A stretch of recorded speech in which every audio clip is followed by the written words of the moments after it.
Sa number 7, ang mga wala sang ikasarang ang buligan sang Don Salvador Benedicto PNP nga makakuha sang student's license. Target sang Don Salvador Benedicto PNP nga mabuligan nga mahatagan sang student driving permit ang mga wala sang ikasarang nga mga taga DSB nga nagagamit sa motorsiklo sa ilang panangabuhian.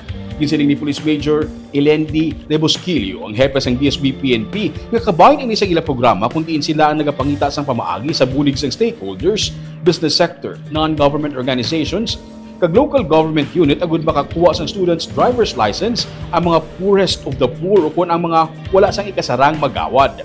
Suno kay Rebosquillo, target nila nga mahatagan sang 350 ka mga individual o kun tag 50 ka mga persona gikan sa pitutanan ka mga barangay sang DSB. Magapatigayon sang screening ang PNP para sa mga benepisyaryo sang amo nga programa.